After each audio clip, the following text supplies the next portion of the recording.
Welcome, everyone. Thank you so much for joining us on a Friday evening. It's a real honor to have hundreds of you join us and from all over the world. I'm just looking at the chat and just seeing so many wonderful folks, so much kin and family, and also allies and comrades and new folks and new friends.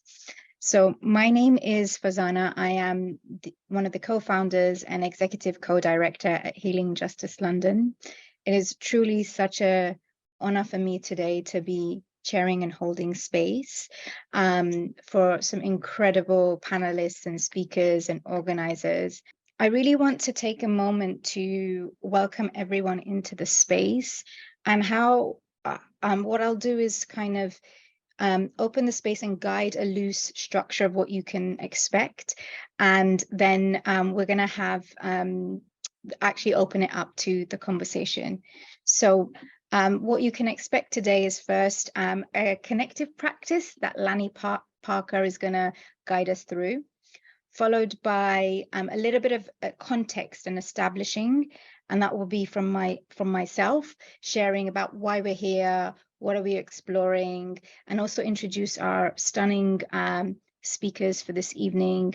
And then we will have a short film screening that's been kindly shared to us by Sin's Invalid. And it'll be a 20-minute screening that we get to watch together on a Friday evening, and then really open up the space for hearing from all of our speakers. We'll then take some Q&A. So if you've got questions, please, again, send them to our team or put them in the chat. The wonderful Misha from our team is keeping an eye on questions, and so do put them on the chat. We will have a break, a 10-minute break at around 8 o'clock, because we want to keep this evening conversational. We'll try to keep it on the hour around 8 o'clock without abruptly kind of ending the space or closing the space. And we'll come back from break with questions and exploration, and we'll close out the evening with a centering practice optional for anyone who wants to join us to kind of go into the rest of your Friday. That's our direction of travel. I will now hand over to our wonderful Lani Parker to guide us through a centering practice, which is an invitation and really encouraging and supporting your agency and being consensual. So Lani, over to you. Thanks, Farzana. Today I thought this is quite a brief practice, and it's, as Farzana was saying, just a complete invitation to take some time and just feel where your body is resting against the surface. So that might be on the seat, or your feet on the floor, or on the bed. However you are, just feel held by the surface which you can feel. And what we want to do is just see how you're feeling. So very, very quickly, or quickly, not quickly, but very lightly, just check in with yourself and see how you're feeling. This work is, as Farzana was saying, very embodied and visceral. So we want to keep our bodies in the space. So what we want to do is look for a place that is feeling not necessarily good, but the best place you can find. So if you're in a lot of pain today, it may be that it's not a good place, but it might be a place that is in less pain than other parts of your body. So it could be your hands, your feet, or your stomach. Just check out and see where that might be. And if you can find that place, and if you start to feel like this is not for you, just stop. This is not a thing that you need to push through. This is for your body. This is a nourishing thing. So if you feel like you're more stressed doing it, just stop. So what we're doing is find that place that is not so bad today, the best it can be, and have a look at that place. So does it have a feeling to it? Does it have a texture? Just check in, and as you check in, feel how that is. Does it have a texture? Does it have a color? Maybe. And again, if this practice is not working for you, just stop and relax. And then as you are feeling into that place, and just see if it has any shape.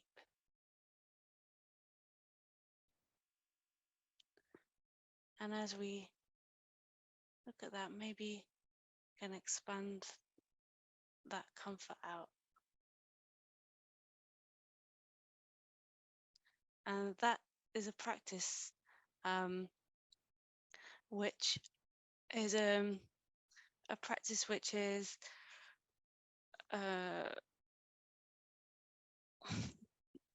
from the Resilience Toolkit, which is MChem and Defoe's toolkit, and it's called the resourcing practice. And you can use it anytime, just throughout the conversation, if it was useful for you. And if it was not, just do not use it. That's what we say. Okay, thank you very much. Thanks, Lani, for that connective practice, and really to echo that it's more important that we practice honoring our no's and our yeses and even our maybes than pushing through something that might be suggested useful to some person. So really in that practice together. Why are we here today? Maybe to start with a little bit of context of Healing Justice London. Healing Justice London emerged out of a need, a hunger, a desire to have spaces and infrastructures that could, now we would say, life-affirming, given that oppression is fatal and leads to premature death, especially for marginalized people. We really wanted to find spaces and infrastructures that supported not just our survival, but also our livingness. And we work across the intersections of health, healing, and liberation work. And our work has emerged out of decades of community organizing work, survivor work, but also recognizing that particularly as racialized people, working class people, people who are disabled and made chronically sick by multiple forms of state violence and structural violence, that we couldn't access, despite in the UK having public health that was for us and that didn't criminalize us for the ways that we coped, that didn't lead to disproportionate harm and violence. So really recognizing that need of there has to be something different and we can't wait, we have to build it. We have to materially and practically build it. And so with that vision and desire, and I want to name it as also a hunger, the need, we fast forward to now, where Healing Justice is working on lots of different pieces of work, but one particular area of our work is that this specifically speaks to is in our work around somatics and embodied transformation is our movement medicine work. We work on 3 sites of shaping or intervention. One is growing transformative resilience and capacity within ourselves and our communities, as well as structural capacity, because we need new infrastructure and systems. We can't just absolve the material needs of housing and food and transport and public health, amongst many other things. And then building sustained capacity, which is our movements, and those of us that are organizing frontline spaces, grassroots spaces, where we're pushing and building new solutions as well as resisting. And our somatics work is located in movement medicine, which is a body of work where we work with movement leaders across the UK, across different struggles, to build that kind of cross movement solidarity, but also to help us stop burning out, stop reproducing violence, and find ways to build sustainable, robust, powerful, and bold movements across many different struggles, because this is what the time is, and that's what we need to be doing right now. And we use the tools of somatics, which I will touch on and give a definition of, to help us embody the values that we want to live out in the world, so that we can practice and get skillful together, so we can grow the capacity to tolerate change and growth and all of the very real visceral things that happen, and to support us in the ways that we are still being traumatized and have been traumatized. And so we use that somatic tools and practices to really help us align in a very practical, material way to our values. So even under pressure, even when we are facing change and uncertainty, as all of us are now, and some of us disproportionately have been, to be able to align with our values and act accordingly. So when I say somatics, a framing that Stacey K. Haynes has given us and is one of our partners in this work, it gives or shares, is that soma is that we're all living, changing organisms, and that we are connected to the land, earth, spirit, each other, planet. And soma just means living organism in its wholeness. And so we take that understanding and connect it to politicized somatics, which is that we are connecting to our wholeness also to transform, not to keep things as they are, but to transform the conditions in which we live in. And so a thing that I want to invite us to hold throughout this conversation, because what we can often hear with somatics or embodiment is the kind of dual body-mind split, that we're saying everyone needs to be in their bodies. That's not what we're saying. We're really inviting, which is connected to disability justice, is the move towards our wholeness, to the multitudes that we are. We're not trying to norm into a type of body or a type of way of being. We're saying there's multiple ways of being and existing. And what would it mean to live in societies, to organize our lives, to hold all of that, and to be able to support the flourishing of all those ways of being, all of that aliveness. And so that's a really important piece that really to anchor into that space, because often we've been so trained in that Eurocentric idea of body mind that we forget all the space in between of our emotional world, our connection, our interdependence, and inviting us back to hold this space of aliveness, of wholeness that we're extending towards and moving towards as a key anchor for our conversation. One of the things that I do want to bring into the space, and that's really important to hold, is the word with. I love the word with because it's like, and it's inviting us to possibility and holding. And today, sadly, Patty from Since Invalid could not be here due to a health reason, but we have the wonderful Cyrée joining us, and has been super brilliant in showing up today, and 7 a.m. this morning, being able to be responsive, but also recognizing that we've got to adapt and coordinate. And that adaptivity, that agileness is such a fundamental part of our organizing, such a fundamental part of disability justice and Cripples with wisdom. And so really recognizing that Patty sadly could not be here today, but we're bringing Patty with us. Also, we're bringing in Dr. Azizat Johnson, one of our, allies and friends of healing justice, who we lost last year due to sickness, due to cancer, and who's so many times been in rigorous conversations with myself and our work around disability justice and sickness. So bringing Aziza and honoring her into this conversation, and anyone else you all want to bring into the space, let's take a moment for with, who should be here, who could not be here, who wants to be here, or you want to send and invite into what hopes to be a really nourishing conversation. And yes, please bring them into the chat, like bring them with us. And then the final person that I really want to bring into this space is Aurora Levins Morales. we have healing justice because almost a decade ago, amongst a lot of our community organizing and survivor work was reading medicine stories, and medicine stories was coming home. It was the first space that I could access conversations around survivorhood, sickness, disability, the political realities that we live in, climate justice.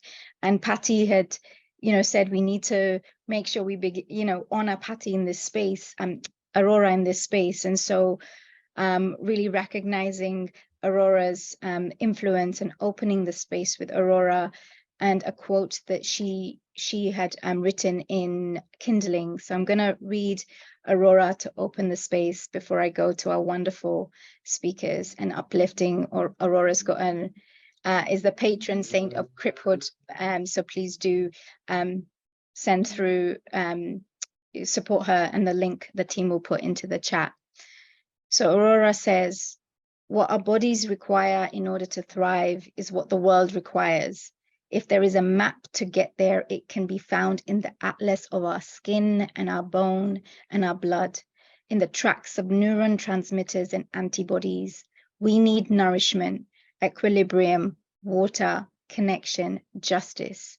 When I write about cancer and exhaustion and irritable bowels in the context of the treeless slopes of my homeland, of market-driven famine, of xenoestrogens, and the possible extinction of bees, I am tracing that map with my fingertips, walking into the heart of the storm that shakes my body and occupies the world.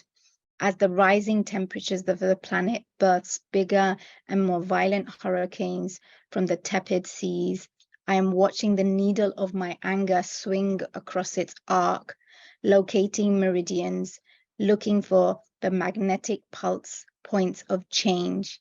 When I can hold the truth of my flesh as one protesting voice in a multitude, a witness and opponent to what greed has wrought, awareness becomes bearable, and I rejoice in the clarity that illness has given me.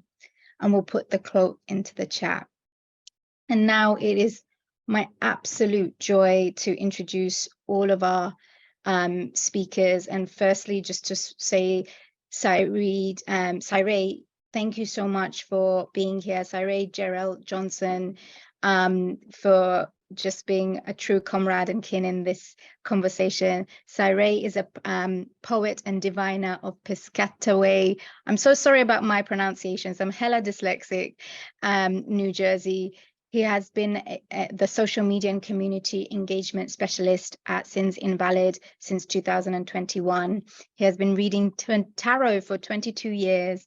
In 2011, he founded Temperance Queer Tarot, a kitchen table tarot, lemon mand, and playing cartomancy service. Slingshot, his first book of poetry, won the Lombarda Literary Award in Gay Poetry. In 2020, he was named the inaugural poet in residence at Brooklyn Public Library. He's the creative writing fellow with National Endowment for the Arts. Watch Night, his second collection of poetry, will be published by Nightboat Books in early 2024. Thank you so much and welcome. I'm going to also now signpost and introduce Lani Parker, who you've already got a glimpse of. Lani is a facilitator and trainer and a coach with a background in providing advice, information, advocacy with disabled people's organizations. She is passionate about making connections, developing new ideas and visions that center disabled people and other marginalized groups. And then we have the triple cripples, who I'll have Kim and Jamoke up on screen. This dynamic duo, Kim Oliver and Jamoke Abdullahi, were frustrated by the lack of representation and the unaddressed discrimination faced by Black and non-Black people of color living with disabilities each and every day, with a focus of women and gender expansive folks. They joined forces and created a platform to increase visibility and highlight the narratives of these invisible populations with within an invisible population.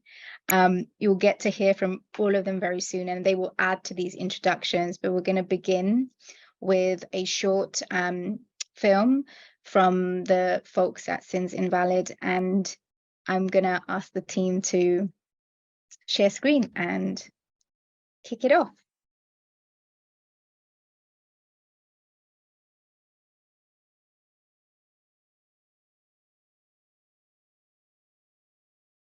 Oh, we can't hear sound. Distracted elbows, vibrational hinged tongues, lips dripping music, stomachs balling fists, with your fire skin and your twirling balletic minds. It is time to remember that you are how you are, who you are. Those that defy the gods would try to tell us that by accepting the wild and winsome place that is our bodies, still as lake water and brackish as almost ocean, we would be giving in. But what is it to give in to yourself and your destiny? To let yourself go, let yourself slide, to give in, not up, to submit, even to the truth that you are the ascendant of a great people, that you do your community and your lineage justice by being the body-mind that you are. In the hardest, stickiest, softest parts of yourself. The parts that will not be and will not ever be again. We are a complex, iridescent, splendored people, past and present, wide and far, and we are of each other. And yes, we want you here.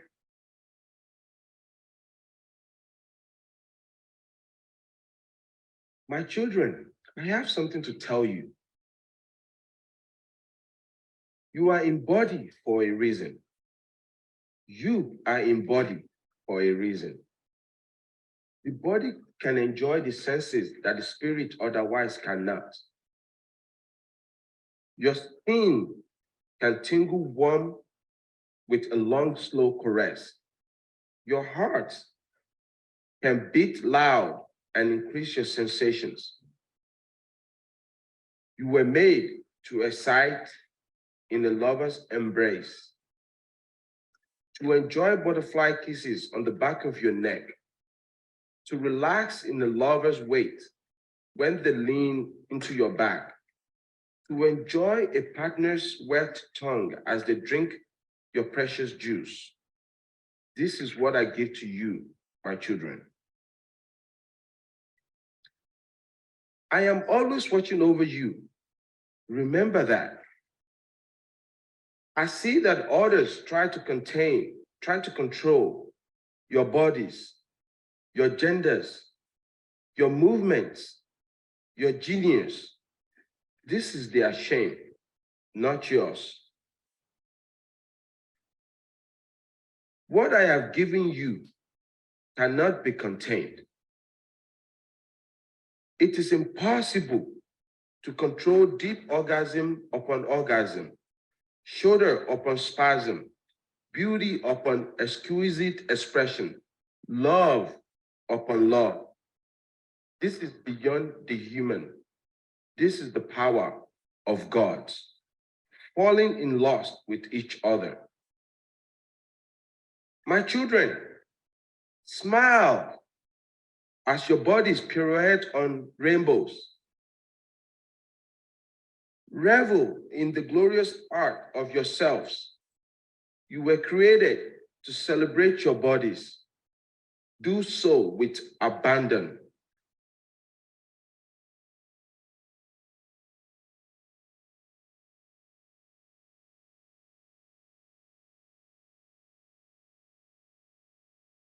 We got to capture two of the videos And so, Cyrée, would you like to kind of open up the space by introducing yourself?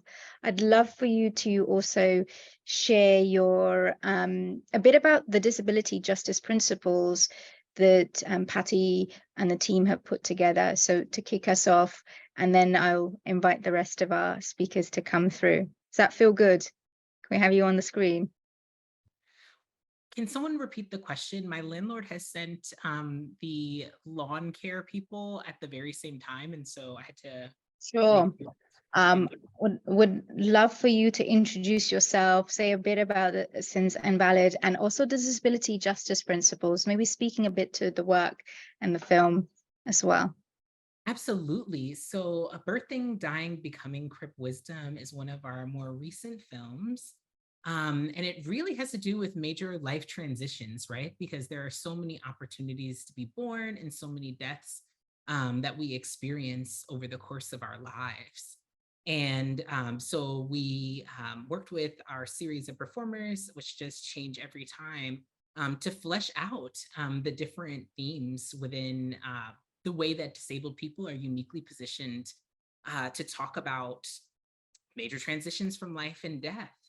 And so when we think about disability justice, of course, we are guided by the 10 principles of disability justice as framed by Since Invalid. Originally, Since Invalid was a disabled sexuality performance project, right? So there is like a celebration of the body, a celebration of sensuality, a celebration of life, honestly, which is what Birthing, Dying, Becoming Crip Wisdom is about.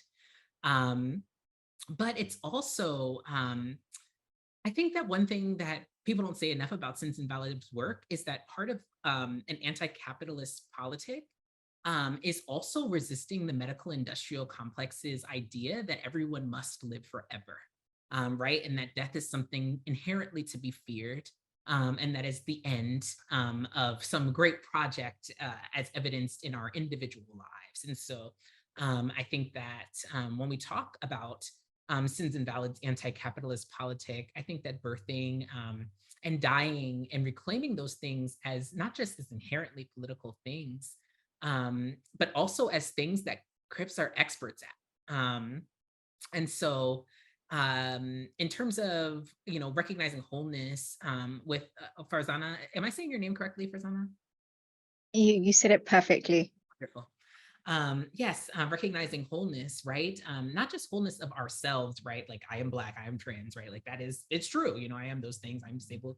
But also like recognizing the wholeness of our lives. So the moments where we can't get out of bed, the moments where we're losing a lover, where we're losing our sense of selves, where we're changing so drastically that we barely recognize who we see in the mirror. This too is recognizing wholeness. And it's what Birthing, Dying, Becoming Crip Wisdom is all about. Thank you so much for that context. If I could also ask you to, for folks who are new to disability justice, maybe flesh out some of the principles and give us some context. Yeah, let's go through them. Let's just go Yeah, through let's them. go through them. They're in the chat as well. The team have posted it. We can have Alex post it again. And yeah, shoot, go for it. Love it. Okay, so the first principle of 10 principles of disability justice is intersectionality, right? Like we do not live single issue lives, and we do not have single issue movements. One thing that you'll find in disability justice is that we are a movement of many movements.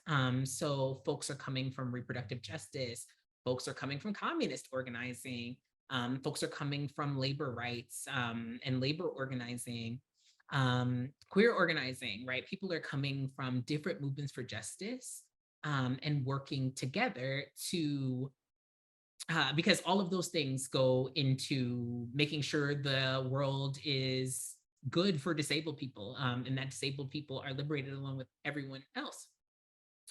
I think that one really good example of that right now too is that a lot of people from disability justice either come from abolitionist movements or are part of abolitionist movements. because we understand the intersections between the prison industrial complex creating disability, exploiting disability, enslaving disabled people in all around the world, honestly, and its connections to global cycles of enslavement and to the hospital and to the madhouse, right? So that is also intersectionality. It's not just I have, a lot of different identities and they're all important to me. It's also recognizing the connections between our movements, our issues, and our struggles. Leadership of the most impacted. This one is hard because it changes, right? So the people who are most impacted on Thursday may not be the people who are most impacted by ableism the very next day, right? It definitely changes. And so I think that where, for instance, disability rights, because we're in the lineage, although not necessarily of the lineage of disability rights, we inherit this focus on structure or on physical accessibility coming into buildings, right? And that is absolutely important, right? You cannot have justice with no rights. That is not possible. And so when COVID hit, right, we see even within disability justice, there's somewhat of a shakeup because the place of chronically ill people had always been a little contested, as the framers of disability rights had intended. So we see that the people who are most impacted by COVID may not have been the people who are most impacted before COVID, right? So these things change, and it changes even within an organization, right? So for one campaign, one person might be the most impacted, and for another, it might be someone completely different. These things are dynamic and they're changing. And it encourages us to think critically about like, what is the system that we're like is currently oppressing us? Like, where is the ableism coming from? And then who knows the most about the system? And how can we seek and honor their leadership? Anti-capitalist politic, capitalism, it says we have to produce or we mean nothing. And so that can never be compatible with disability justice.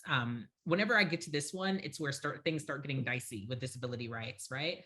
Where, more often than not, someone will raise their hand and be like, how can I do disability justice without being anti-capitalist? You can't. So there's that. Anti-capitalism, it's part of disability justice. Commitment to cross-movement organizing. As I said, we are definitely a movement of movements, but also we're committed to working with movements to enhance their capacity to greet the disabled leaders who are already there and make sure that they are building the capacity for disabled leadership within their ranks. So there is an inherent commitment to working in an inter-movement way, and also just to have our hands in lots of pies, because disabled people are the largest minority in the United States. So we are everywhere. We are in every movement. And it's not a difference between having disabled people in a movement or not. It really is about honoring disabled contributions and not. Yes, recognizing wholeness, understanding our worth outside of commodity capitalism, understanding the different points of our lives and how they shape us, understanding that we are people who have different likes, different wants, different personalities. Some of us are introverts, some of us are extroverts.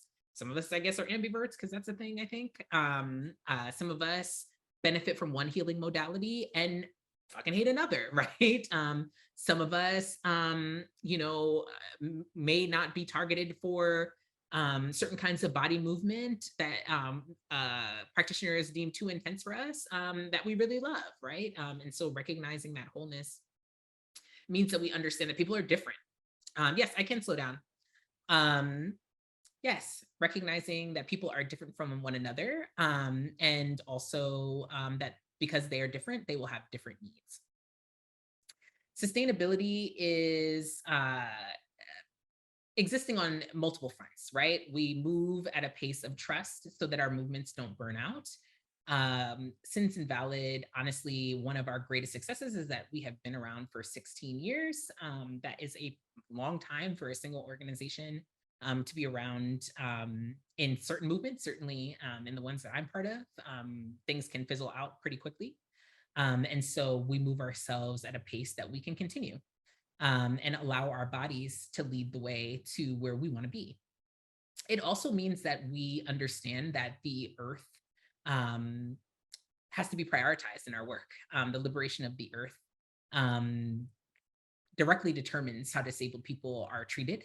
And the ability to survive climate chaos is something that is least likely for disabled people. There are not a lot of plans to save us. If the planet is not protected, and we know that we will be among the first to die from climate catastrophe. Commitment to cross-disability solidarity. This is one place where we really differ from disability rights.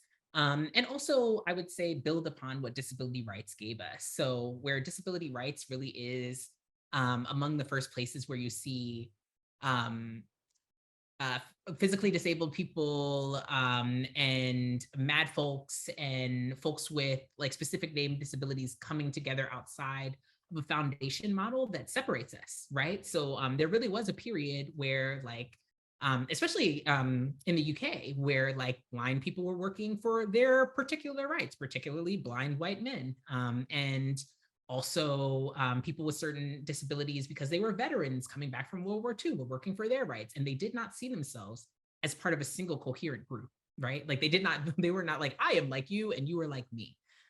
Disability rights pulled together a lot of people who did not see themselves as necessarily being the same thing. And so we continue to move in the frame of cross-disability solidarity, and also learn what that means, because sometimes it's easier said than done. Interdependence, we understand that we work to meet each other's needs. We meet each other's needs to work towards liberation. And also through interdependence and understanding ourselves as inherently connected, we can resist state solutions and state control over our lives, and meet each other's needs in a way that the state cannot and does not want to. Collective access.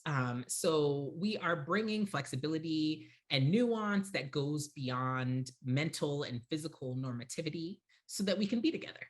That is the goal of collective access, so that we can all be together and be in community and remain in community. And finally, the final principle is collective liberation. Disabled people will not be free until everyone is free, and that is true for all of our movements. And so the purpose of disability justice, hopefully, like every other movement for justice, is collective liberation, liberation for everyone, not just disabled people, but everybody. Thank you so much for guiding us through those disability justice principles. And I can see lots of folks kind of really agreeing and resonating with the principles. I'm going to now invite Lani. Do you want to come on and maybe share a bit, introduce yourself and share a bit about your work, and maybe how some of the disability justice principles are connecting to what you're doing and how you've been organizing for such a long time. So Lani, over to you. Hi, thanks, Farzana. So I guess for me, I have been organizing like within disability rights a bit for a while. And within that, I saw a lot of gaps, and I ended up kind of being part of many different movements because of those gaps, and really wanting to be somebody, and there's many of us who kind of want to bring some of those movements together. So like Cyrée was saying about, we're coming from all different movements, and I guess in recent years there's been a few different ways I've tried to do that. One was being part of Sisters of Frida, and if people don't know Sisters of Frida, it's a collective of disabled women and non-binary folks, and gender non-conforming folks, who it's an experimental space for us to be together, to have those conversations that we need to have, that we very rarely get the space to have across all our differences, and work out, where we're going from there. So we do a lot of work around sexuality, around independent living, and all those kind of themes in an intersectional way. The other thing that I have been part of is something called Sideways Times, which I kind of founded and worked on for 3 years. But it's kind of old now. But it was a set of conversations and spaces again, which tried to broaden and deepen our understanding of ableism and how it connects to other oppressions in the UK context, because I feel that that was needed more bolstering. It wasn't missing, but it needed more. And I guess those are some of the things. Was there other things you wanted me to touch on, Farzana?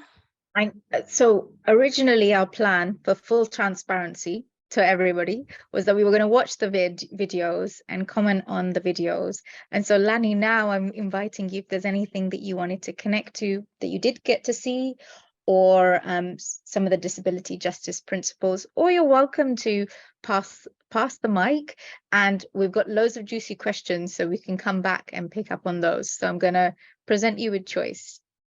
I mean, I have things to say, but I think I'd rather say that in conversation. So maybe pass the mic and go to questions or to other panelists to give other people space. Yeah, well, now I get to thank you, Lani. I get to invite Kim and Jumoke to come and share a bit about themselves and their work. Sweet. Hello, everyone. I'm Kim Oliver. Where's Jumoke? I'm going to give the mic to Jumoke because I usually start these things off, but I'm trying to give honor to whom honor is due. So go on, Jimmy. Yes, everyone, thank you for bearing with me. I had to switch from my laptop, which is like now misbehaving. Now I'm on my phone. So my name's Jumoke, and the delightful person you heard just a moment ago was Kim.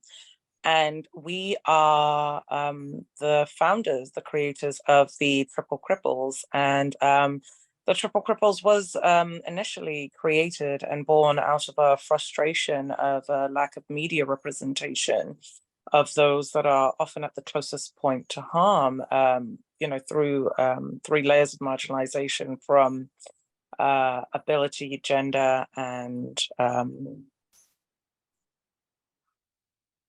race. Lost my word.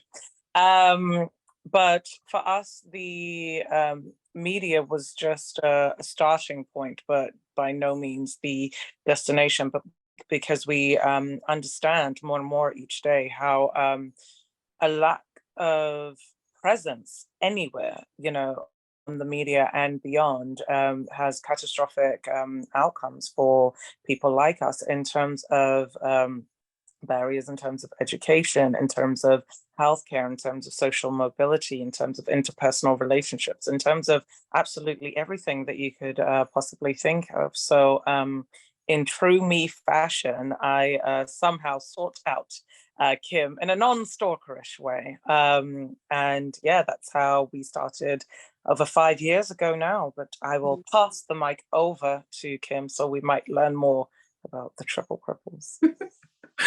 I think it's good that you ended there. One of the things that, as we were talking about the disability principles, I was thinking about the ways in which Jumoke and you and I, our ideology and some of our praxis comes from understanding that there's a false dichotomy between Western science and African thought or philosophies, pre-colonial African philosophies, in the way that we should view the world and our bodies and our communities, right? And there's this idea that somehow, in order to be correct, you have to be this particular way. And I guess what we embody is that there are multiple different ways of knowing, and the ways of knowing that are invaluable are often overlooked because they dwell within bodies, spaces, places, people who are often overlooked, those at the margins of the margins. And I guess part of our mission was to uplift those voices and uplift those ways of knowing, and say, in the same fashion that others in the call and those who have gone before us have done, and said, look, we are experts in making the world a better place because we've had to live in this hostile world. But we're not just content at being experts. We want the world to be a better place. So we're going to do something about it and change it. So being intersectional, looking at interdependence and, you know, wholeness that's kind of at the core of who Jumoke and I are and what we are trying to do. But I also want us to be able to have these juicy conversations afterwards, Farzana. So I'm going to leave it there for now. But yeah, it's an honor, I have to say, to be on the call with Lani and Cyrée and Farzana as well, because modeling people, being around people who are actually modeling the worlds that we want to create, being in community with you is an honor, and it's heartening, it's heartwarming, it's comforting. So we're grateful for that. Really echoing and the honor of being here with so many of you. And yeah, it always leaves me very tender. So just really grateful to be here. And that's one of the reasons the opening song is still alive. Everywhere people are still alive, because we're here. And I think the here is so important. We have a scheduled comfort break right now, and this is a space for you. You've got a little bit of tantalizing of all our speakers and what they're up to, so you can you know, field us some of your questions, and we can come back maybe at 10 past and get really stuck into some juicy questions. So 10 past we'll be back, and yeah, do what you got to do. Amazing. So welcome back, everyone. And we're going to start off the conversation with a few questions from us. And then we will open it up to questions that you all have been sharing. And in that space, you're welcome to come off mic and share the question, or you can have it sent to us and the team will read it out.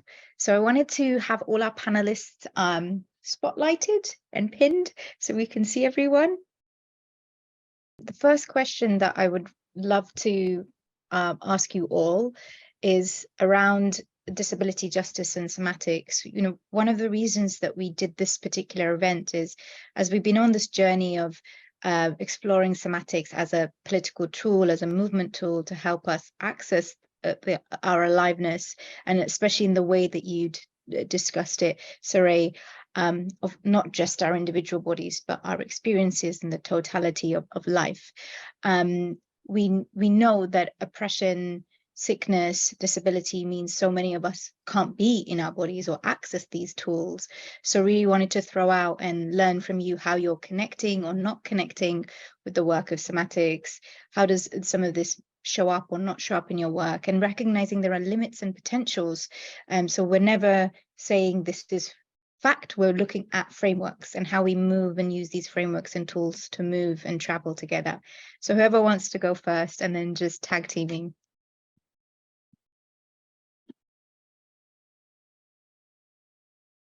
Well, you can't be shy now. I know you all are.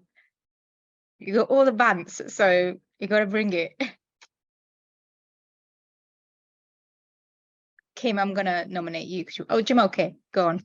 Dang, I didn't realize I just volunteered as tribute. All right, fine. Right, for me, I'm like in the world of like being disabled. So I've been disabled for a very long time. And a lot of my earlier years was kind of focused, and a lot of time and attention was paid in trying to not necessarily move away from my body, but at least draw as little attention to it as possible, right? So it's like focus on the humor, focus on the personality, focus on everything but the disabled body. And in learning more and more about somatics, and also kind of like having, you know, grown up with my disability, I guess, in a way, and creating the Triple Cripples with Kim, and learning about others within the disability justice movement is trying to honor that part of me, right? Because my body has been with me through everything, throughout everything. It's kept me alive for literally decades. And why would that ever be something that I'd want to shy away from or try to ignore or lessen attention on it?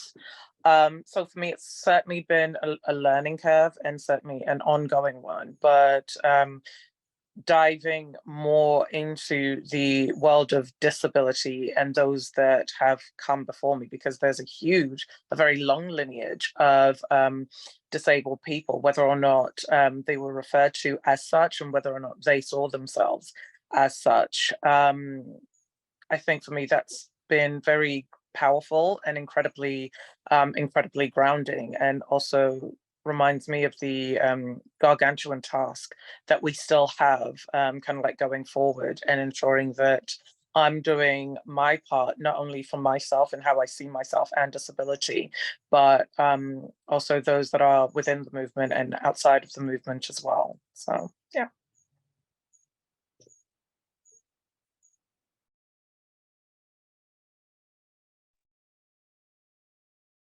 Lani, do you want to go next? I can't believe you all are making me nominate you all. So, Lani, do you want to go? Hey, sorry, I just went to see my son and got distracted.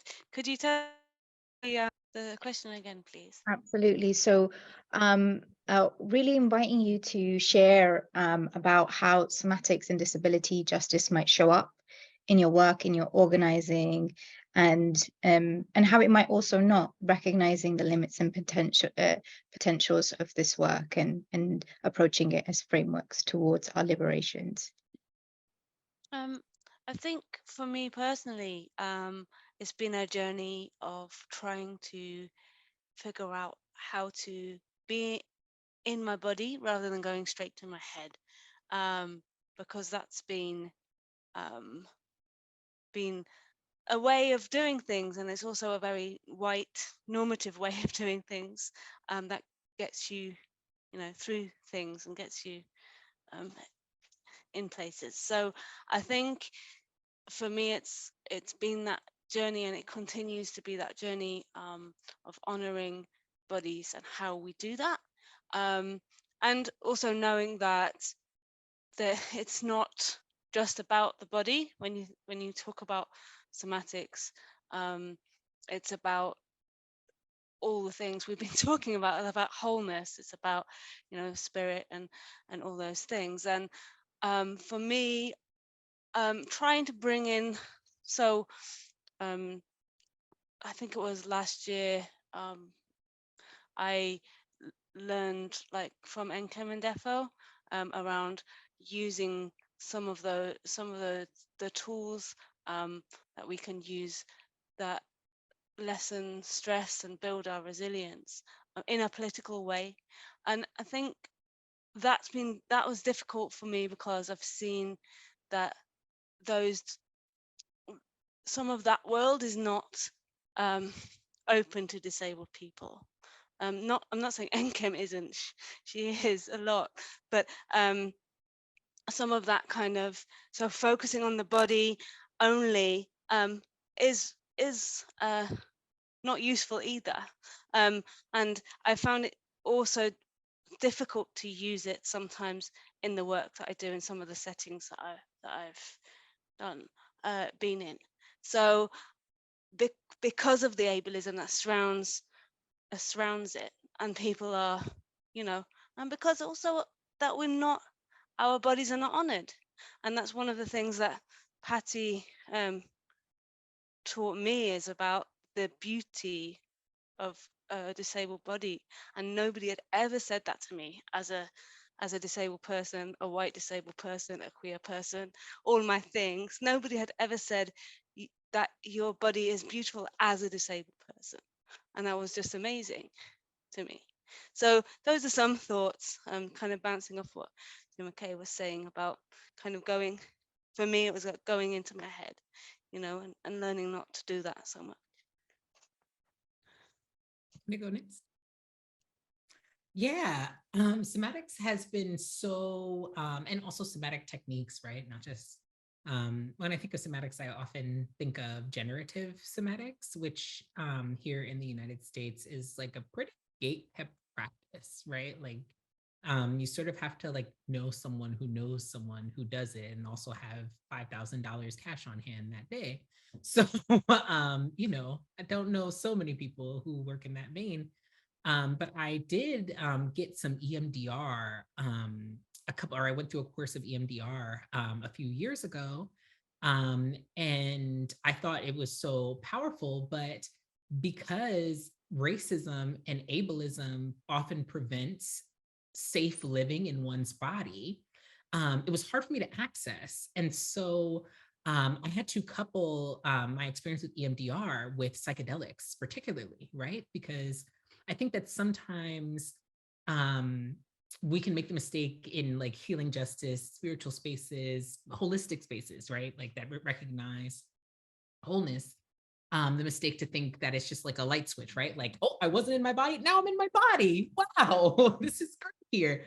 But the thing is that like, you know, the body holds some reasons that you might not be ready to engage in. And so I think that as we expand the framework of somatics to work with disabled people, you know, we have to think critically about the role of healing, right? I have systemic lupus erythematosus. And so I often say to Patty, right, because, you know, I talked to Patty for like an hour and a half this morning.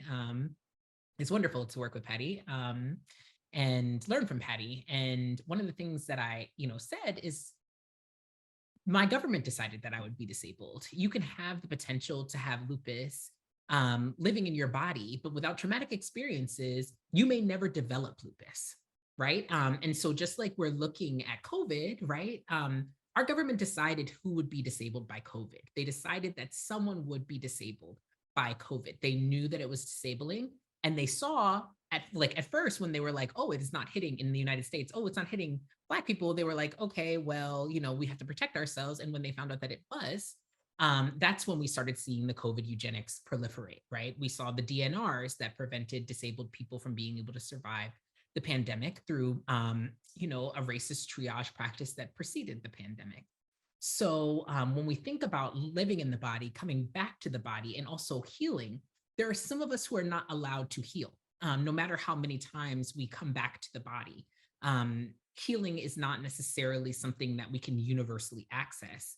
I think that PTSD, you know, or CPTSD, in my case, is a very good example, because I can heal from all the things that came before, but living as a Black trans person in a feminine body, walking through the world as someone with lupus, I will be re-traumatized.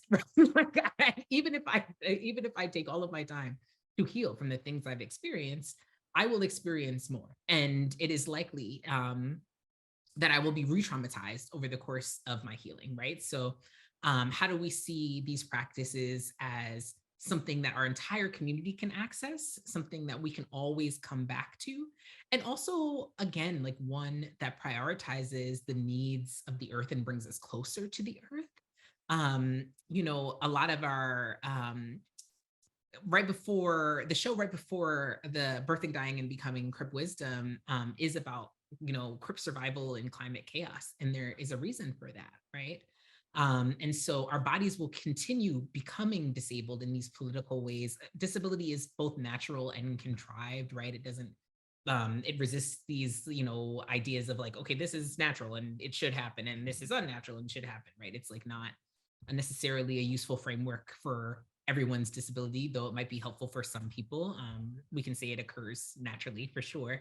But when we think about how we are exacerbating the decline of the Earth's ability to support human life, we know that disability is a likely outcome of that, right? So in all of our practices of the body, we do have to remember the source of our sustenance, right? And that's part of healing to me, and healing justice, and my own body-based practices as well.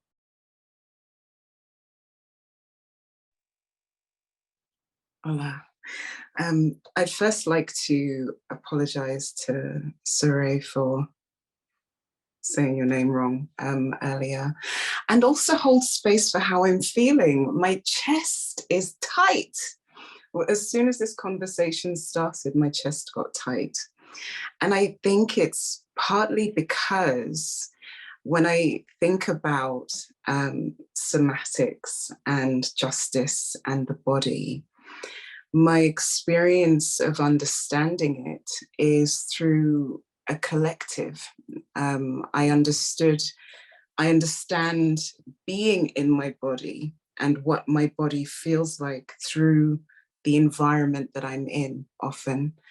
I am only brought back into my body and recognize my body as a space that is political, that holds people's gaze, that holds violence, that holds all of these historical things. When I'm in particular environments, I'm reminded of my body and how much it holds and the heavy weight of that.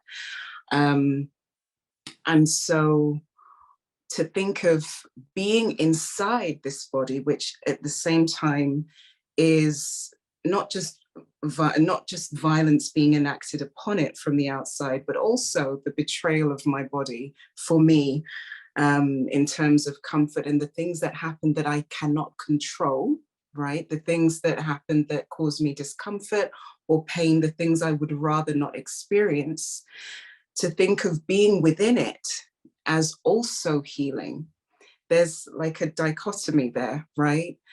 And to understand myself on the outside, looking in, and from the inside looking out, and reconcile those two, or reconcile that tension, right, between those two things in terms of being within myself, is, I guess, in some ways has, although it's a constant difficulty, in some ways has expanded some of the work that we are doing, because you have to constantly be aware of the systems that prevent healing, right?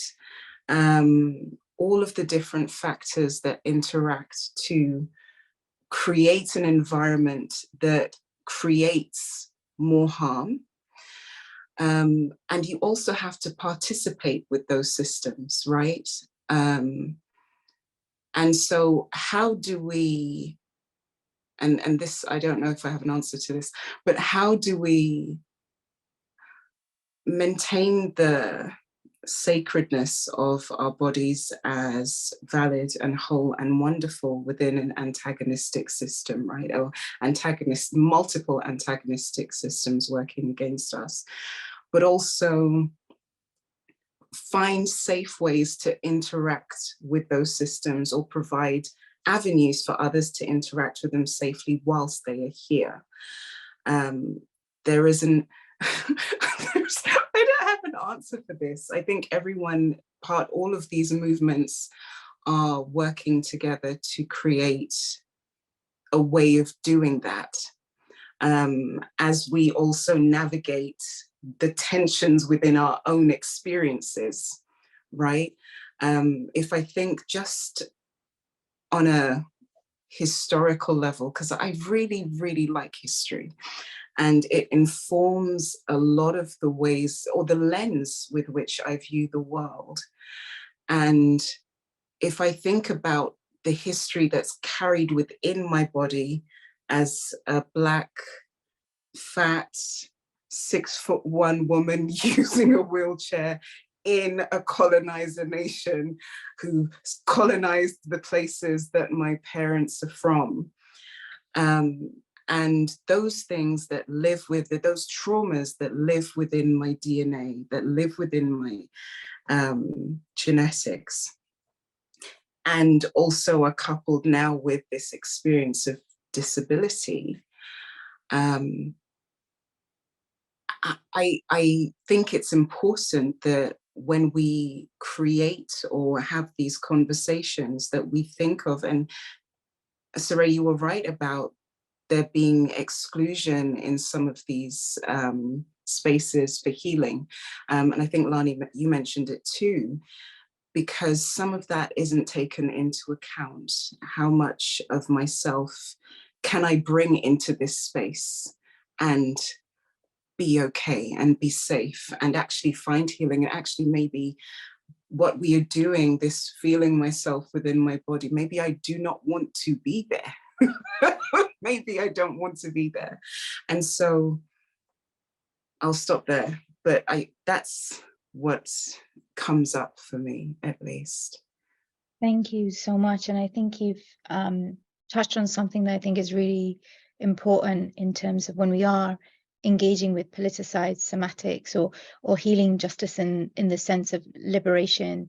And one of the things that NChem invites us often to in this work is really sometimes our ability to not be here is actually us being here. To be here is also to say, actually, I can't be here, and honoring that. And part of when we engage in these frameworks, recognizing that what we're trying to do is understand whether the response we're having, whether it's our stress response, or the states that we've gone into, are they useful for us? And can we be choiceful in presenting ourselves with a new choice? And so those are the explorations that I think where it's not, Kim, as you said, it's not resolved. It's not that when they're not fraught with tension, but actually how within that tension can we, holding an abolitionist lens, find different pathways, find different choices, and be consensual, not informed only by our trauma, but also by our desires and our longings.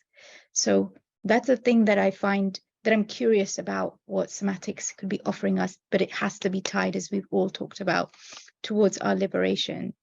The next question that I would love to take us to, and it is one that I think is really important right now, given the context of escalating or more visible, heightened global fascism that really is speaking to all the ways our bodies are policed, surveilled, securitized, and the impact on bodily autonomy, from transphobia to abortion bans to the austerity, the rampant border and securitization of our bodies in our healthcare systems, to really invite you to kind of speak to how we organize around that, but also create cross movement solidarities and connect our struggles.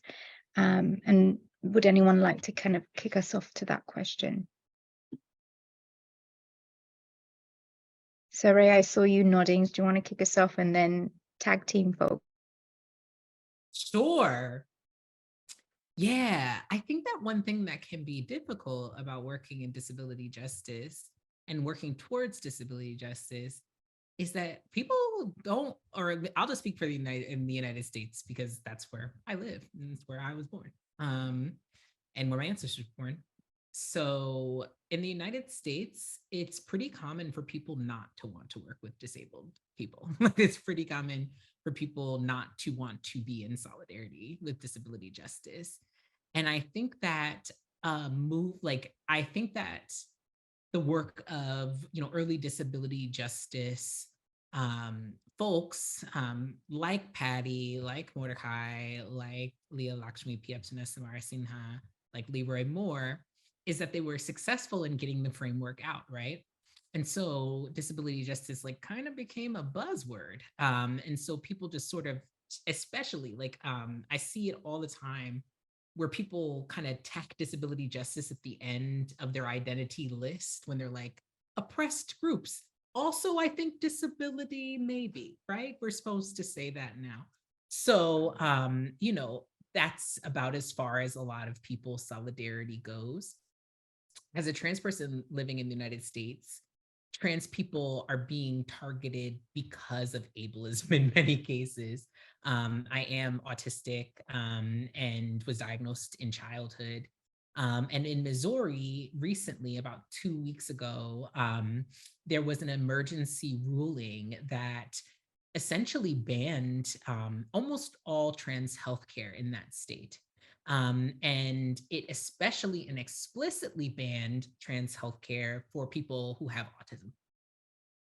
And if those who are aware, autistic people are 7.76 times more likely to identify as trans.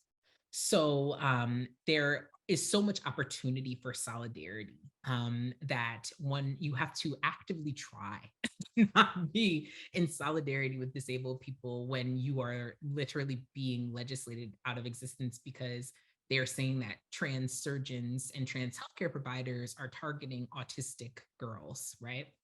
And so I think that there's that part of it. But there's also, I think, a little bit of a disconnect on the way that people talk about healing modalities, right? And so we think of them as like fixed, and like, I will study yoga, I will become a therapist, I do Reiki, right? Like these healing modalities, but like so much healing for politicized people living in politicized bodies comes from like a multiplicity of sources, right? Like when I started tea, it was healing, right? Like it healed my relationship with my body and my gender. Being able to reconcile those two forces was healing for me. And I think it is also healing to be able to work outside in nature. I live right up against the wilderness. I was distracted by a bunch of deer who didn't know it's not dusk yet. But yeah, you know, I think that our healing modalities, especially in regards to politicized bodies, really ideally come out of those communities. And so like, I think that, and I don't think that this is the purpose of the conversation that we're having today, but like I've seen like calls to like bring healing justice to disabled people, right? When I really think that it is even more so about like seeing what modalities are already working for different kinds of disabled people and expanding our access to them, training disabled practitioners, and also recognizing that like what healing looks like is extremely culturally specific. And so some of the somatic practices we talk about, when lifted out of their culture, are they still healing? You know, like, are they still healing modalities lifted out of the context in which they were made to heal, right? And so if we are disabled, and I do believe that disability culture is a thing, right? I don't think that it's some like multi-glot kind of all-encompassing, everyone experiences the same culture. But I do think that culture builds up around disability and disabilities. I know for sure with lupus that there is lupus culture. And so thinking about what healing could come out of that culture is something, and of the body, right, is something that is really intriguing to me. And I think an opportunity to build contextual solidarity of these different modalities, where I can meet practitioners using this modality from their cultural experience, and I'm using modalities from my own cultural experience. I feel like that's the only way that real exchange can even maybe occur. Yeah, I'll leave it there.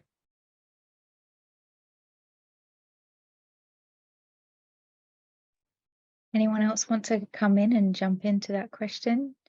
Kim, is that reach? Yeah. Yeah, no, I was just going to, I noticed in the chat people were saying that the mention of culture is so important, and Cyrée, you're right.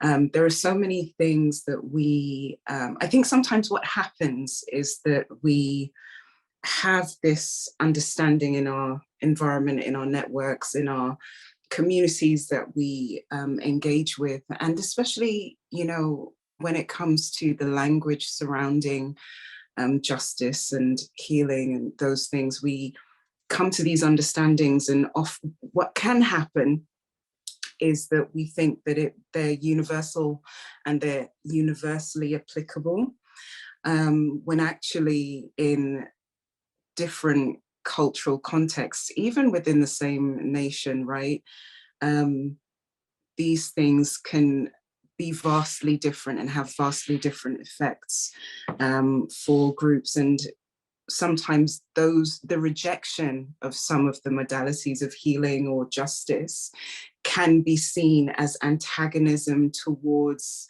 collective liberation. And I think it's important that we remind ourselves constantly about those facts. And I'm rejecting this, not because I don't want us all to be free, but this doesn't work for me. This doesn't work for us. And in some ways, I think disabled people from varying backgrounds are less like that in a lot of ways, because there's a recognition of the multiplicity of experience. We have so many ways that we have to try and make things work and survive and thrive and heal and deal with this symptom or that symptom. Oh, well, that medicine doesn't work for me. Well, this one works for me. Have you tried this? And so it just, even in that small sense, there's an understanding of multiplicity. And so I think when it then is about these bigger movements, there is an understanding, there should be at least, and I say in disability justice in terms of queer Black and brown folks who are disabled, not in terms of disability rights and representation that exists on a larger scale, which often excludes those who are within those identities. I think those folks who are working in what disability justice is supposed to be are more flexible with their definitions, their understandings, and their offerings towards, working towards healing. But I was just co-signing Cyrée.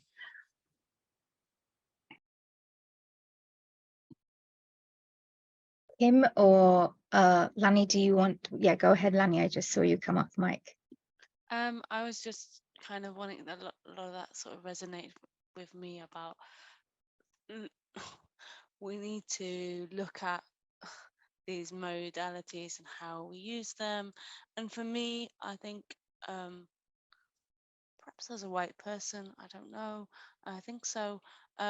It's also about being able to hold the contradictions and hold the spaces. So one of the things that really resonated with me when what you were saying, Kim, was about, we might have different ways of doing it and lots of multiplicity. And I think we really need to build, across that and learn, and some of the skills, around that we have within disability justice movements and we're developing, is about learning to disagree and learning to, and not thinking that we're all going in the same direction until we move at the speed of trust, which has already been said, but I'm just kind of co-signing it in a sense, like, these are the directions that really, some of the skills that we have that need to be developed across all movements.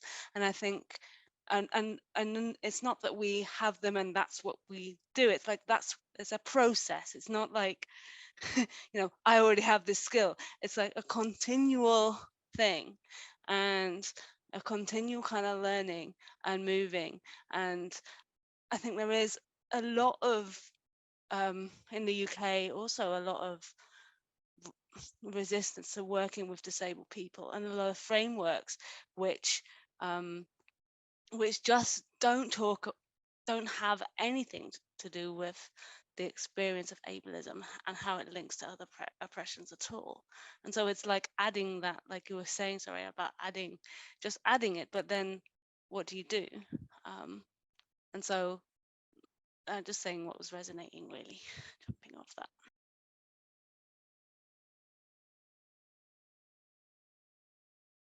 Jamarke, you want to add, or? There's nothing really to be added. Cyrée, Kim, and Lani have said it all, but it's been enriching, kind of like taking it all in. But I don't want to sacrifice myself, because if the next question's like really hard, it's like, oh, I'll go first, but I'll hear it first and then I'll decide. Well, where did you want to go? Because you could maybe kick us off and then I could field a question. I'm not known for having kicking abilities. Do you want to bring us to where your thoughts were going, and then I can segue us? Well, for me, it just made me think about how within disability, so disability as a whole, we, like disabled people, we're able to hold quite a number of contradictions, quite a number of like tensions. I'm not saying easily, but we're very, we recognize them, right? So within the disabilities, chronic illnesses, comorbidities that we might have, we understand that our experience of this particular disability and what works for us and what might be useful for us can be the complete opposite for somebody else. Like, actually, this 100% does not work for me, and we can't treat disability, somatics, and different ways of healing as a one size fits all. I can give an example of when I was in secondary school. So the school that I went to, I had to go there because it was the only one within my catchment area. So where I was living that had a lift. So like, first of all, there's no choice. Like, you have to study here. I was like, all right, fine. I want to go with my friends, but whatever, I'll go here. And one winter it was very cold to the point where we don't really get snow here. It's either icy rain or you get ice. We don't get beautiful, really, like, I know, Cyrée, it's disgusting. Anyway, you should come over sometime, Kim and I'll show you London. But that's the point. So they created like this huge, so it was like a wide entrance into the school, and they made this like huge wide ramp. Now again, ice. So I'm on crutches, and they were like, okay, we'll make it accessible. Huge ramp, everybody can get in. I nearly lost my life, like trying to get into school, trying to get an education. I'm on crutches and I'm slipping and sliding and slipping and sliding. And just understanding that in order to be able to go together and move together, sometimes that does mean that what works for me might not necessarily work for somebody else. Recognizing that while it's not the easiest of tasks and not the easiest of asks, that we owe it to each other, to the fact that we need one another, to try and find a balance that works for me and for you. So yeah, I don't know if that takes you somewhere good, Farzana, but yeah. We've got so many questions come in, and I'm going to try and couple Suleiman's question and Eleanor's question, which was really about how we center both disability justice in our everyday lives without, being in the practice of betraying our bodies and soma and our wholeness, but also the leadership of disabled organizers who are leading and bringing Crip wisdom and genius. So throwing that out and trying to couple those two questions together.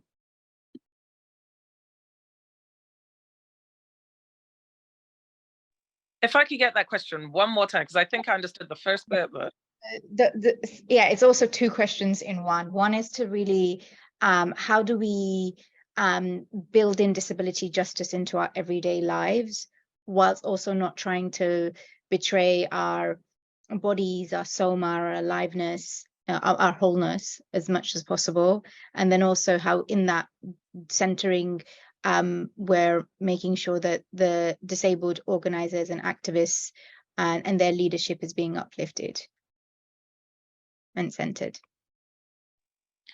okay. I think I might lean more to the first question. So, like, in terms of disability justice, I am a great believer in the power of complaining. If something isn't working for you, doesn't feel right, like, complain. Shout out to Zora Neale Hurston. Like, unless you, like, are honest and truthful about what hurts you, like, they will kill you and say that you enjoyed it, right? I think it was Leah Lakshmi Piepzna that said of disabled people that we're often buzzkills. We're the ones that are complaining, saying that this isn't accessible, that doesn't work, that's too high, that's too low, that's way too narrow. And I think in order for people that are disabled, and certainly those that aren't disabled, get into the art of complaining about access, because oftentimes it's left to disabled people, it's left to those that are most marginalized, that are most affected, to do that complaining. And it's like, oh God, here come Kim and Cyrée. It's like, what's wrong now?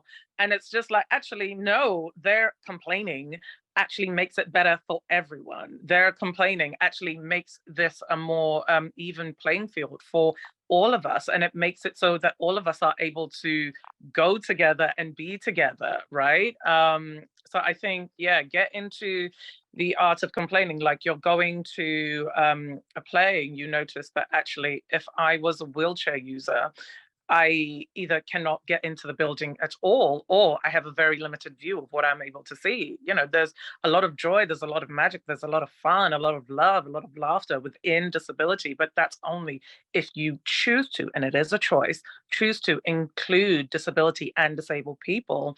And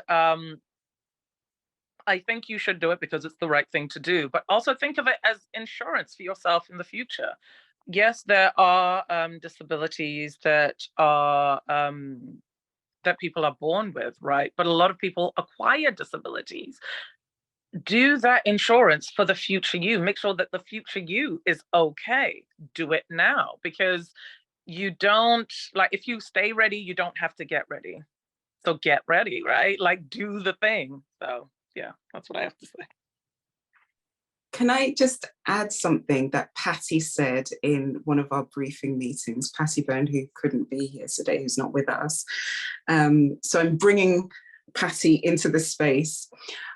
We were talking about access needs, and Patty said, I want to make sure that I'm naming the things that I need and what I require, so that it's not seen as unusual, because we should get into the habit of just talking about what our access needs are, what our symptoms may be, who might be helping us out, like all of those things, and not treating them as taboo.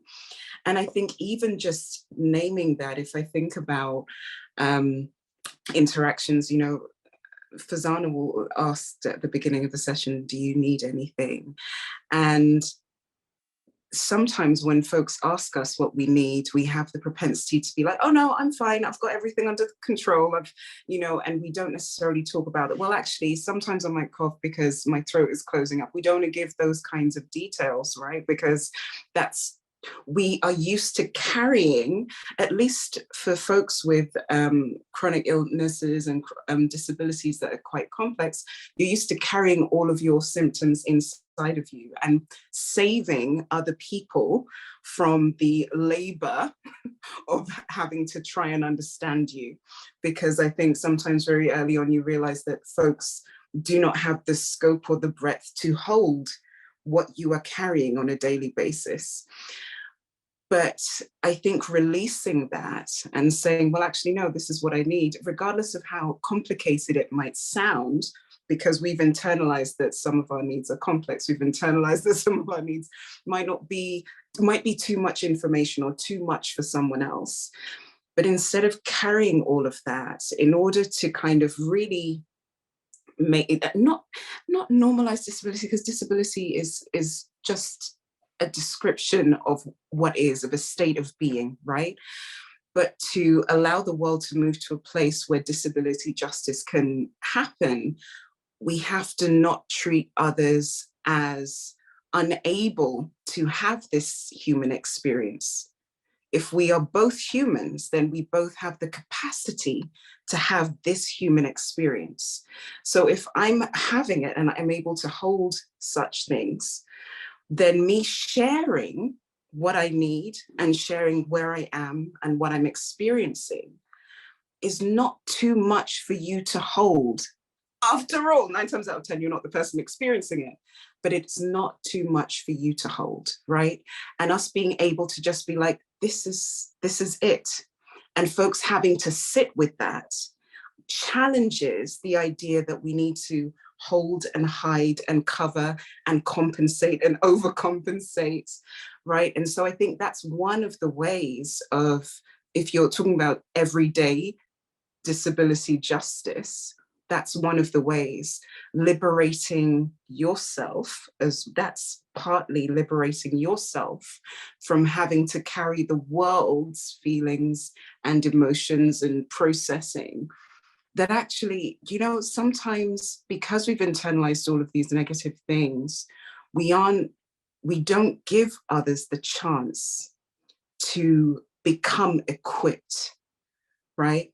Because we are trying to save ourselves from some of the damage that we recall and we have observed in the world around us. And that's not wrong. It's human to want to protect yourself from harm.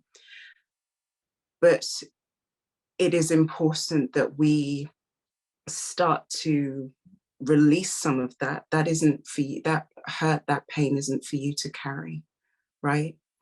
That those feelings that have been placed upon, they're not for you to carry. And in some ways, it is allowing the world to continue to ignore that you exist and these things are real and they exist and this is just a human experience. So that would be, to me, in honor of Patty, yeah, that would be everyday disability justice to me, yeah? Thank you for that mic drop and also bringing in Patty to the space. It's got so many questions that we won't get into, but these are ongoing questions for us. So this isn't the only time we'll be having these conversations. A question that I want to bring to you is maybe as our closing question, but one that maybe captures quite a few people asking for practices. And so many of you talked about skillfulness and skill building and practicing together. And we have a question from Sarah, and also in the spirit of what all of you have touched on, that healing is not just the yoga or those modalities. It looks different for each of us in different ways. What do you, if it feels possible to share, to honor and cherish, to honor, cherish, and tend to your whole self, the parts of you which you previously may have tried to hide, especially within the context of disability? So what do you do, if it feels possible to share, to honor, cherish, and tend to the whole of yourself? And I'd love to hear from all of you if there's a practice, a thing that supports your aliveness and being here.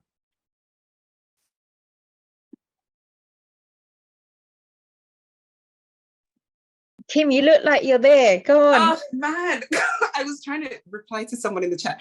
Okay, so for me, there are a few things I do. I think I'm quite cerebral, so this is probably why I have tensions about somatics anyway, because I exist in my head. But one of the things I love to do is sit in the morning sun. I know I live in the UK. So in lieu of that, I like to indulge in things that make me smile. So I watch a lot of anime, and actually I find that it gives me another kind of lens, a critical lens to look at things through, but also just to disconnect from the reality that I sometimes do not enjoy, for want of a better word. And then also just some regular things like having a bath, and I mean shower, scrubbing my skin, feeling that squeaky clean feeling, moisturizing, lying in my bed flat, doing nothing, being like, oh yeah, doing some deep breathing. Just regular everyday things. I think for me, what gives me joy is just being able to know that I'm here. And I think Leah said this in one of her talks. I remember watching her saying that, you know, she's here. And so there is joy in that. There is just joy in that, in the fact that I'm here, I made it. And that's my thing. Even when I feel away, yeah, that's what brings me back. That's what gives me those feels.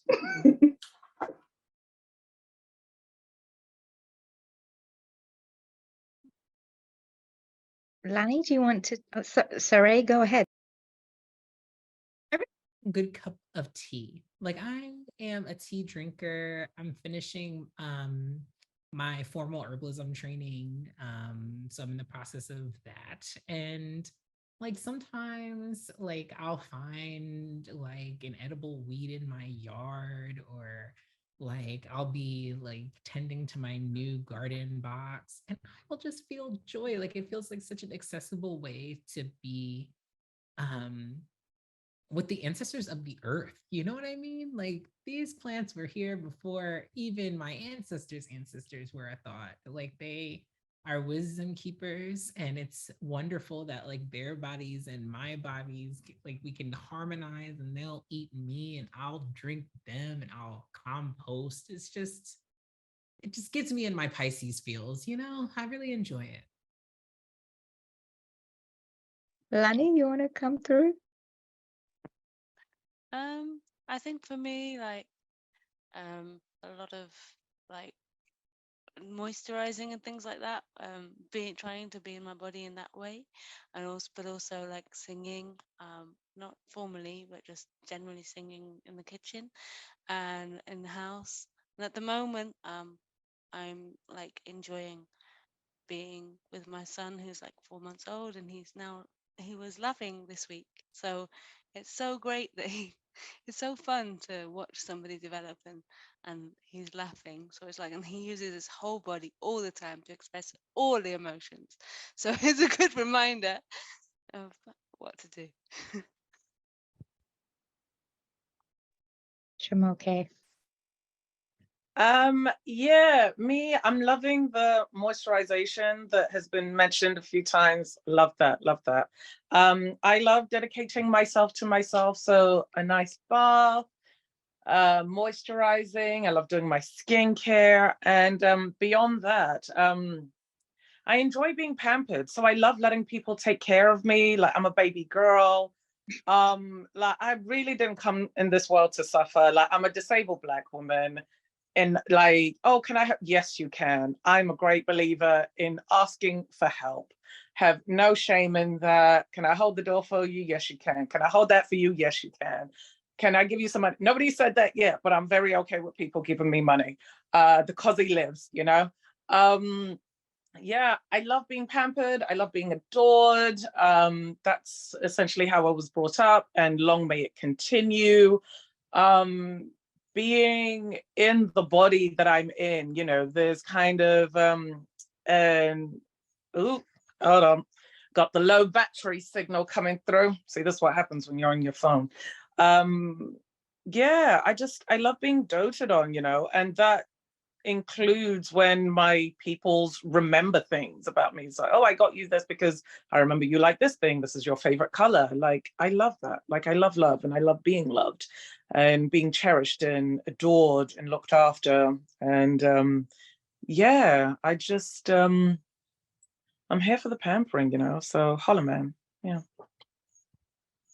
Thank you so much. I think being loved on is a great place to kind of close our space, and really please just give it up, you know, share on the chat. Many of you have been doing it all night, but a lot of love and gratitude and thankfulness to all of our speakers, not just for what you've shared tonight, but the work that you do beyond this space, across time and space, to really hearing the deep ancestral sending forward and also futuring work that is also happening here. So holding that, and just really grateful for the beginning of conversations and the ongoingness of conversations too that is taking place.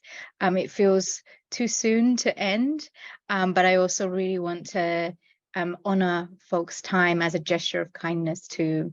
I just want to signpost a few things. So if you can stay on, that would be really great. We talked a lot about skillfulness and getting skillful and practicing. And so we've got some more this year. We've got an entire body of work called Rehearsing Freedoms. How do we practice getting free together? At the heart of this work is our Deaths by Welfare campaign, built with disabled activists and organizers who chart 50 years of welfare reforms and how that's led to the suicides of disabled folks, and how we can campaign and organize around this, but also think about how we radically build alternatives. So the next conversation we have, 31st of May, is about radical infrastructures. We're not just talking about resisting, we're also talking about designing in, because oppression and disabling infrastructure is designed. We want to design in radical infrastructures that are life-affirming, as Ruth Wilson Gilmore talks about. We also have some a following one on people's medicine, plant medicine, and really looking at, so the herbalists in the conversation, that's a June conversation, and then really thinking about visioning. And then beyond that, in October, mid-October, to mid-November, we have a month long of rehearsing together, rehearsals and practicing, getting skillful, as so many of you have touched on.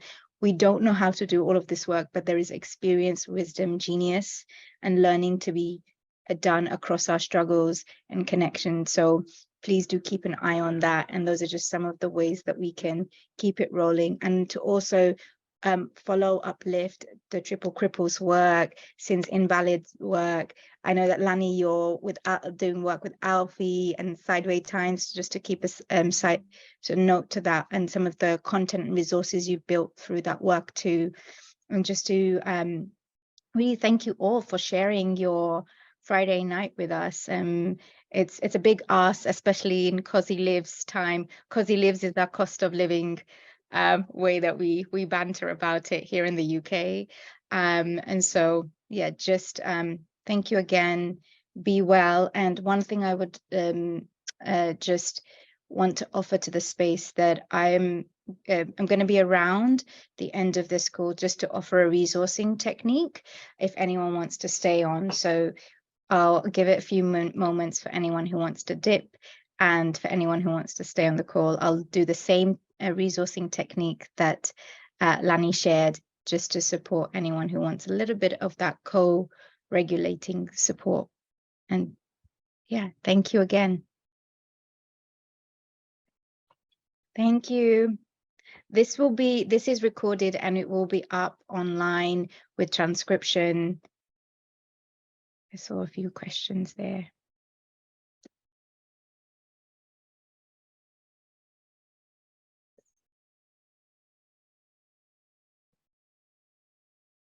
Okay. So we've got some folks still on the call, and this is again invitation only. It's a very short practice, and it's a practice that Lani guided us earlier on, and it's just to notice a place in our body that might be the most comfortable, because comfort for a lot of us isn't always available, and just to track that and to notice where that might be happening. And again, if it doesn't feel right and you're noticing agitation, we stop and we honor that no. We honor that body's protest. So just taking a moment to bring your awareness inwards or towards yourself, and just noticing if you can sense a place within yourself that might be feeling the most comfortable right now. And that comfort might be pleasantness, it might be neutral. And noticing the quality of that sensation. Maybe it feels really acute or general. And as we're noticing this sensation, can we observe any signs within ourselves that we might be settling? Maybe our breath is a little bit deeper. Maybe we can feel some moisture in our mouth, our shoulders drooping. Maybe we can sense some sensation and movement in our tummy. Maybe we can feel a yawn coming through. And if this isn't something that's working for you, you get to stop.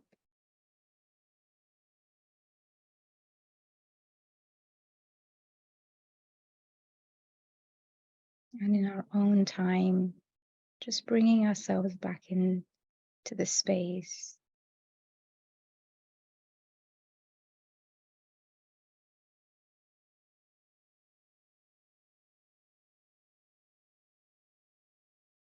Thank you so much, everyone. Be well. Folks who are presenting today and speakers, if you want to stick around for a little debrief, I'd love to check in with folks, but if you have to go, please honor your time. I know we're a little over. Thank you, everyone. Anyone who's been joining us, we're going to start to remove folks so we can protect the time of all our speakers and they get to thank you, lots of love. Thank you. It's so great to see so many of you, so much friends and kins and new friends. Thank you.